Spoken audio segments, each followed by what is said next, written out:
ایک شخص کو حضور نے دیکھا، اس نے میلے کچیلے کپڑے پہنے، تو حضور نے ٹھنڈی آہ بھری، فرمایا کاش یہ دھو کے کپڑے پہنتا۔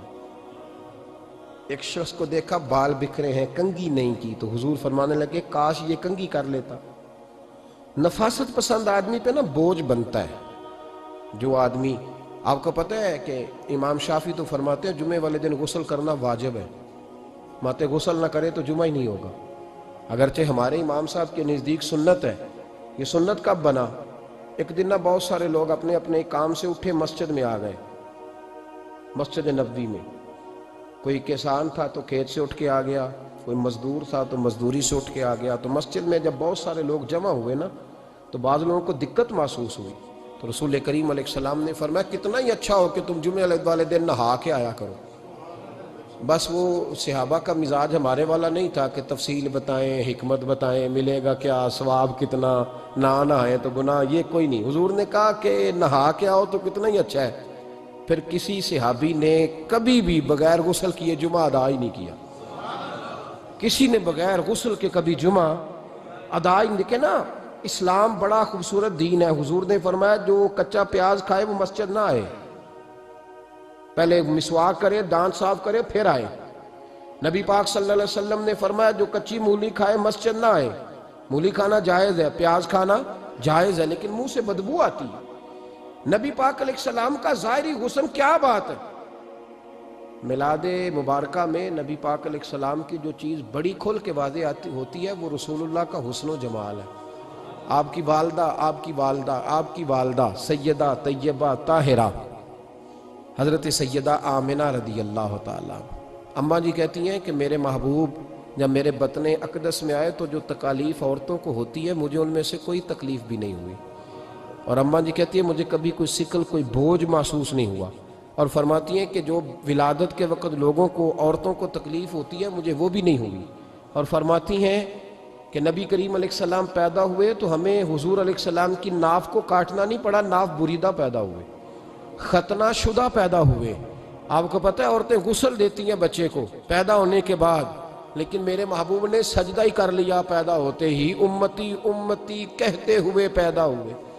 حق نے فرمایا کہ بخشا الصلاۃ والسلام، اور پہلے سجدے پر روز ازل سے درود۔ میرے امام فاضل بریلوی کا جو انداز تکلم ہے نا، اس کی بھی حد ہی کوئی نہیں، کوئی حد ہی نہیں، کہاں تک ان کی محبت جاتی۔ کہنے لگے پہلے سجدے پہ روز ازل سے درود، یادگاری یہ امت پہ لاکھوں سلام، یادگاری یہ امت پہ لاکھوں سلام۔ بتائیے بغیر وضو کے، بغیر غسل کے سجدہ ہو جاتا ہے؟ تو حضور نے سجدہ کر کے بتایا کہ اللہ نے مجھے پاک صاف پیدا کیا ہے۔ نبی پاک صلی اللہ علیہ وسلم کی والدہ نے جب یہ باتیں ارشاد فرمائیں تو لوگوں نے پوچھا ان سے کہ اماں جی پھر آپ ایک جملے میں بتائیں کہ ماجرا سارا کیا تھا، آخر ایک ولادت تو ہوئی نا، آپ کے وجود اطہر سے ایک بچہ تو نکلا، تو یہ کیا تھا؟ تو سیدہ آمنہ فرمانے لگی خارج منی نور، بس میرے وجود سے ایک نور نکلا ہے، بس میرے وجود سے ایک، اور روشنی آتی جاتی ہے تو کسی کو تکلیف نہیں دیتی، ایک نور نکلا۔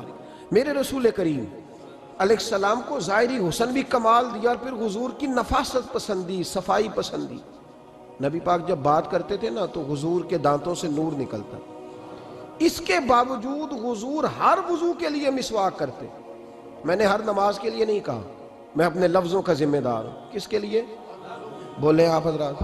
ہر وضو کے لیے، یعنی اگر نبی پاک نے وضو نماز کے لیے کیا تب بھی مسواک کی، اور اگر قرآن شریف کی تلاوت کے لیے کیا تو پھر بھی مسواک کی، کسی اور موقع کے لیے وضو فرمایا تو پھر بھی مسواک کی۔ اور سیدہ عائشہ فرماتی ہے جب بھی حضور گھر سے نکلنے لگتے پہلے مسواک فرماتے، حالانکہ رسول پاک کے دندان اقدس تو نور والے تھے، ضرورت ہی نہیں تھی۔ ہماری تعلیم کے لیے نفاست پسندی۔ ایک بات میں نے شروع کرنی ہے پر آپ نے ناراض نہیں ہونا، پہلے وعدہ کر لیں،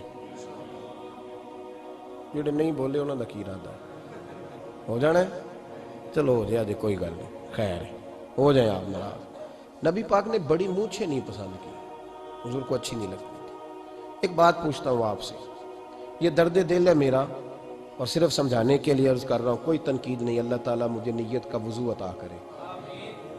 ایک بات بتانا، اگر بہو کھانا پکا کے لائے اور سالن سے بال نکل آئے تو پھر اس کا کیا حال ہوتا ہے؟ کئی تو بوڑھے پلیٹ اٹھا کے دیوار میں مارتے ہیں، ایسا ہی ہوتا ہے نا، یہ کیا ہے؟ اور اگر کبھی روٹی سے نکل آئے تو بیوی صاحبہ کا کیا حال ہوتا ہے؟ یہ کوئی طریقہ ہے کھانا پکانے کا؟ اور اللہ تعالیٰ معاف کرے، اگر کبھی ہوٹل میں چلے جائیں امیر لوگ 15,000 کا ڈنر کرنے، تو وہاں کسی سالن کی پلیٹ سے بال نکل آئے تو پھر تو پیسے کیا دینے ہیں، پھر تو ان کو اور جرمانہ ہو جاتا ہے۔ یہ تو سارے بال نکل آئے تو مشکل، اور ویسے بھی جو نفاست ہے نا طبیعت کی، اس پر بوجھ بنتا ہے، بال کھانے میں ہو آٹے میں ہو تو بوجھ بنتا ہے۔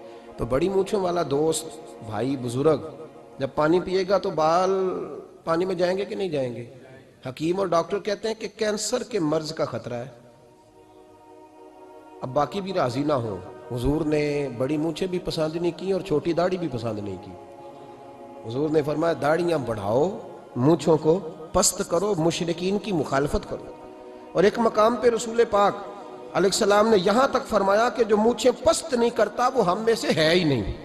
اتنے سخت لفظ۔ ایک صحابی تھے، آپ یقین کریں نا، کئی دفعہ دوستوں کو کہنا پڑتا ہے، اور کئی دفعہ نا مجھے محسوس ہوتا ہے کہ یار ہم روز ہی کہتے ہیں، لیکن کہتے پتہ کیوں ہے کہ بوجھ بنتا ہے وہ بندہ جو اس طرح کی تباہ کے ساتھ آتا ہے، جو حضور نے پسند نہیں کیا۔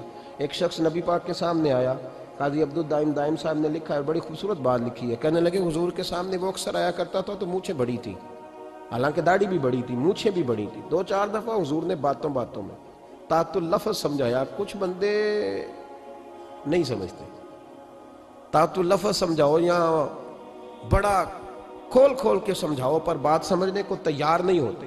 پتہ نہیں کیا ایسا حسن ہے بھئی، جو حسن نبی پاک نے پسند نہیں کیا وہ کبھی حسن ہو سکتا ہے، کبھی خوبصورتی ہو سکتی ہے، وہ کسی کا ذاتی کلچر تو ہو سکتا ہے پر دین کی تہذیب نہیں۔ نبی کریم علیہ السلام نے کئی دفعہ سمجھایا تو ان کی سمجھ میں بات نہ آئی۔ ایک دن وہ بیٹھے ہوئے تو حضور نے ایک صحابی سے فرمایا کینچی لاؤ۔ کہنے لگے میں سمجھ گیا کہ میرے ساتھ کچھ ہونے لگا ہے۔ ساتھ ہی حضور نے فرمایا ایک مسواک بھی لانا۔ کہنے لگے میں نے کہا بچت ہو گئی، میرے تو دانت صاف ہے۔ تو یہ شاید اس کی بات ہونے لگی ہے جس کے دانت بھی ٹھیک نہیں۔ دونوں چیزیں جب آ گئی نا تو حضور اٹھے اور نبی پاک نے مسواک ان کے ہونٹوں پہ رکھی، اسی سے آبی کی ہونٹوں کے اوپر مسواک رکھ کے تو اوپر سے حضور نے مونچھیں کاٹ لی۔